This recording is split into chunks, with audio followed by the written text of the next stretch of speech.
J'ai la rate qui se dilate, j'ai le foin qui est pas droit, j'ai le ventre qui se rentre, j'ai le pylore qui se colore, j'ai le gosier anémié, l'estomac bien trop bas et les côtes bien trop hautes, j'ai les hanches qui se démangent, j'ai l'épigastre qui s'encastre, l'abdomen qui se démène, j'ai le thorax qui se désaxe, la poitrine qui se débine, les épaules qui se frôlent, j'ai les reins bien trop fins, les boyaux bien trop gros, j'ai le sternum qui se dégomme et le sacrum c'est tout comme, j'ai le nombril tout en vrille et le coccyx qui se dévisse. Ah mon Dieu que c'est embêtant d'être toujours patraque, ah mon Dieu que c'est embêtant, je ne suis pas bien portant.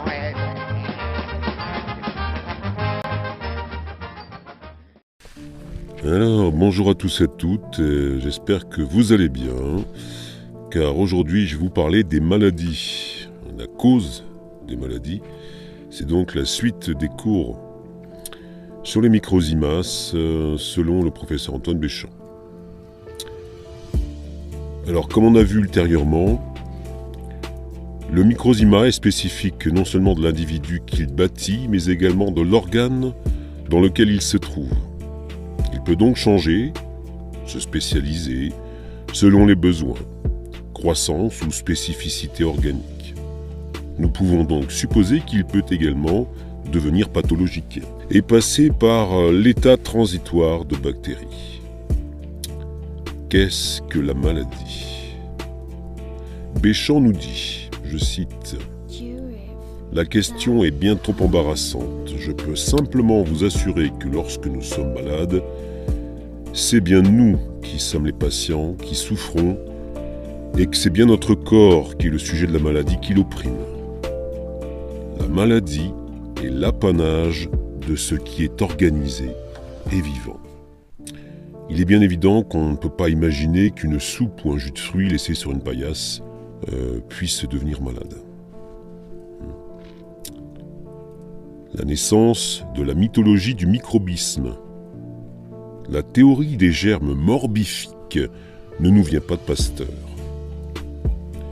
Raspail, longtemps avant lui, avait fondé une médecine et une thérapeutique parasitaire. Les parasites microscopiques sont des êtres déjà organisés, on parle d'eucaryotes, constitués d'une ou plusieurs cellules avec un noyau et disposant d'une autonomie.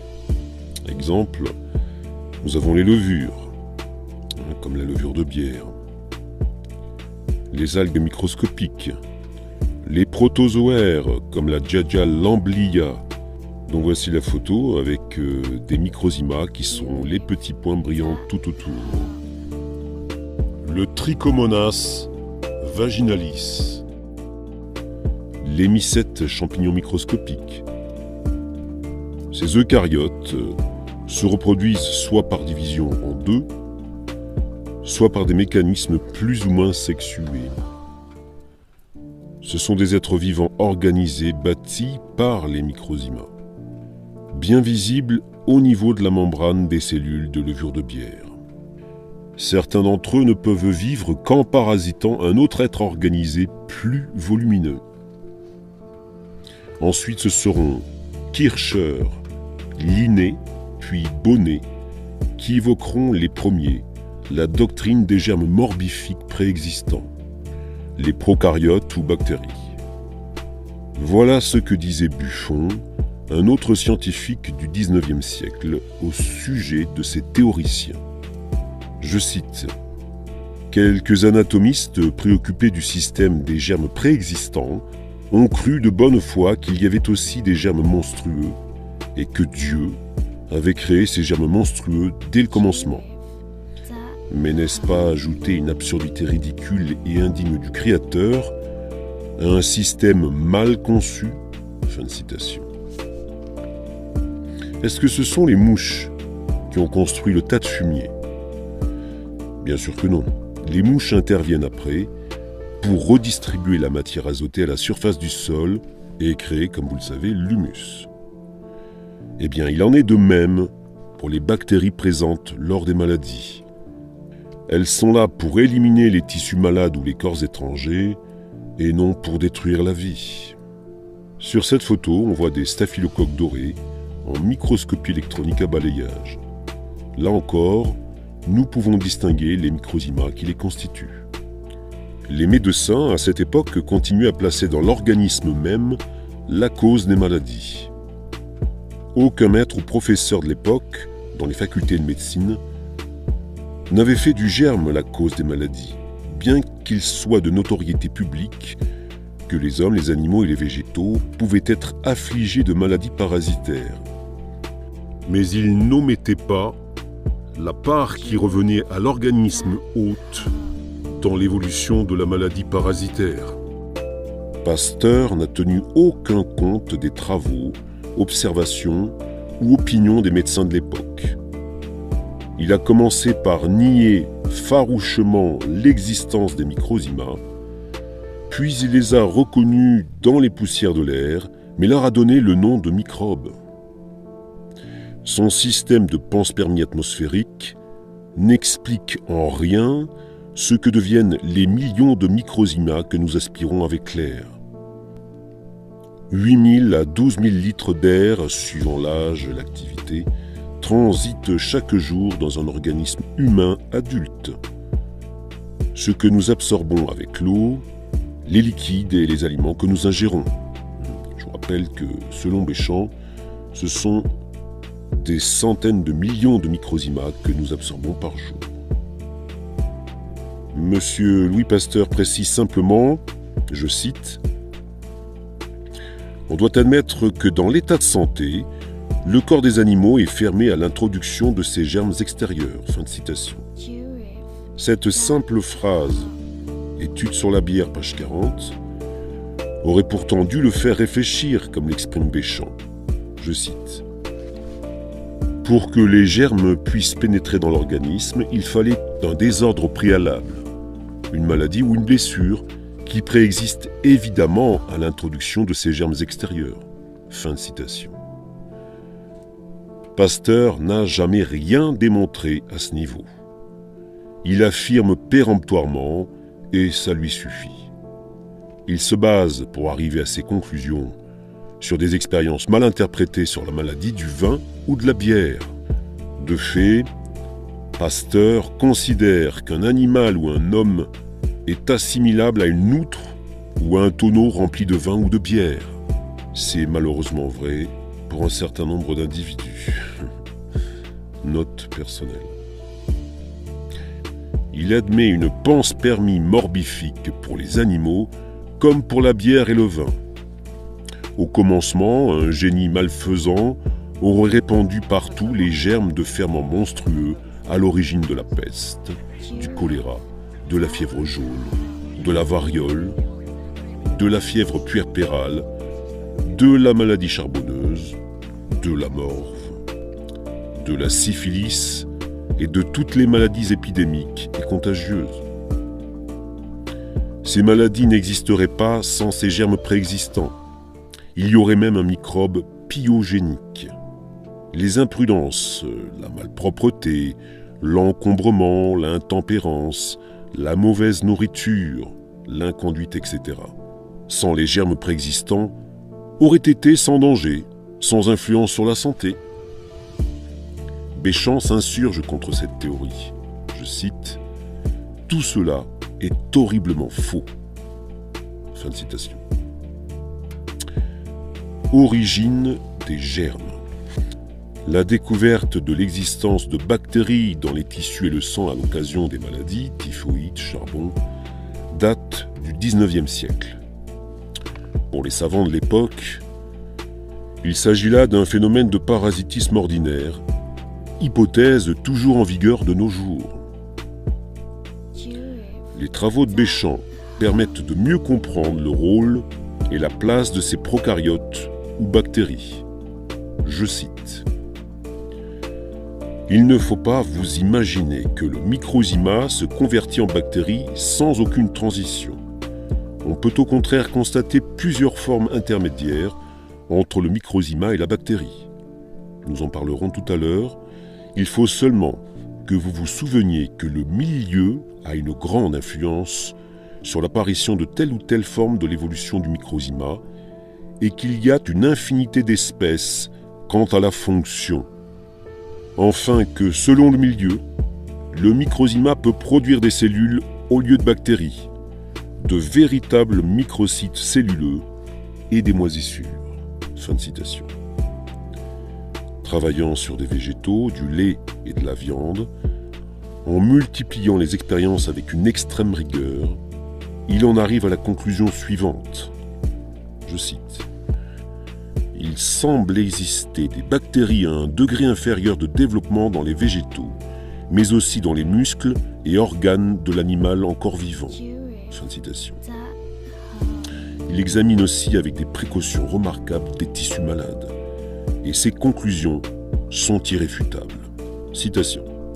« Au moment de la mort d'un animal sacrifié dans l'état de santé, dans tous les tissus, à tous les âges, les microzymas sont tous indépendants. Dans les conditions que je viens de spécifier, on peut observer des microzymas accouplés à de grains ou à un plus grand nombre de grains formant des chapelets.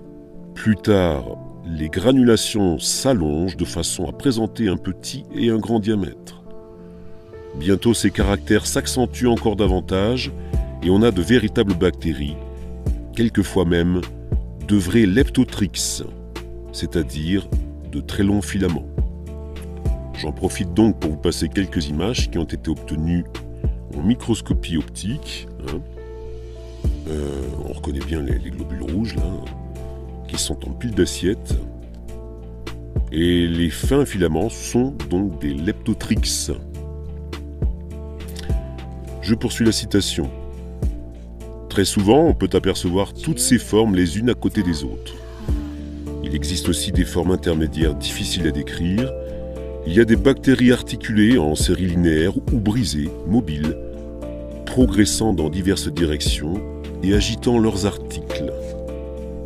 Souvent aussi, quand on observe à temps, on voit des vibrions se mouvant avec une rapidité singulière, traversant le champ du microscope comme une flèche, ou tournoyant sur eux-mêmes en progressant. Et M. Alain Scoy précise « C'est quelque chose que nous avons pu constater de notre côté, en particulier sur les crachats purulents au microscope optique à fond noir. Ils donnent l'impression d'être des chefs d'orchestre surveillant le travail des ouvriers et chargés de les stimuler. » Je reprends la citation. « On en voit d'ondulés, spirillum, etc. Mais toutes ces formes disparaissent bientôt et l'on n'a plus que des bactéries typiques, c'est-à-dire un bâtonnet plus ou moins long. Puis la bactérie devient immobile, s'allonge sans augmenter de largeur et un seul article peut acquérir jusqu'à 0,01 mm et même davantage.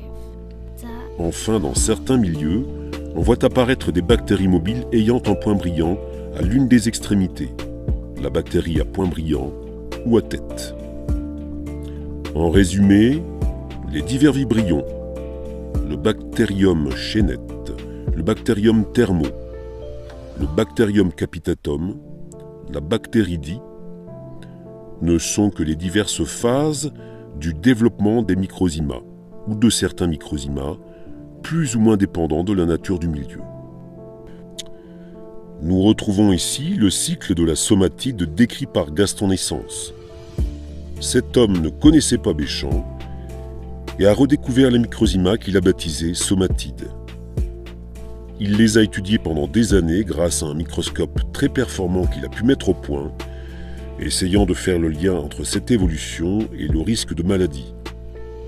Son travail est très intéressant, même s'il reste encore dans un paradigme un peu guerrier. Mais revenons aux propos de Béchamp. Je poursuis la citation. Au lieu de soutenir que l'affection observée a eu pour origine et pour cause l'introduction dans l'organisme et l'action consécutive de germes étrangers, on doit affirmer qu'on n'a affaire qu'à une déviation du fonctionnement des microzymas, déviation indiquée dans le changement qui s'est opéré dans leur forme. Nous affirmons qu'il en est ainsi de par l'expérience et l'observation. Les tissus animaux, pour parler comme certains auteurs, recèlent des germes de vibrioniens. Ils parlent ici de bactéries. Pour nous, la signification est plus haute. Elle est la preuve de l'existence des microzymas comme organismes vivants d'une vie propre, indépendante. Comme dit Alain Scoy, le microzyma est un être vivant à part entière. La propriété d'évoluer en vibrioniens n'est qu'une face de leur histoire. D'après Kuhs, le savant professeur de physiologie de la faculté de médecine de Strasbourg, le tubercule pulmonaire n'est que de l'épithélium malade ou mort.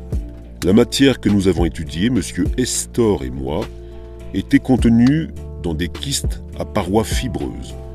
Elle était opaque, dure et friable dans l'état que l'on appelle crétacé, ressemblant à de la craie. Je vous rappelle en passant que l'étage du Crétacé cher aux géologues tient bien évidemment son nom de la craie. L'examen au microscope ne permet d'y trouver que des microzymas adultes mobiles, isolés ou accouplés 2 à 2, parfaitement caractérisables. La fin physiologique d'une cellule, c'est sa dissolution, sa régression, son retour au microzyma formateur. Quand la cellule se détruit, les microzymas restent. Il en est de même des bactéries. Quand la bactérie disparaît, les microzymas reparaissent.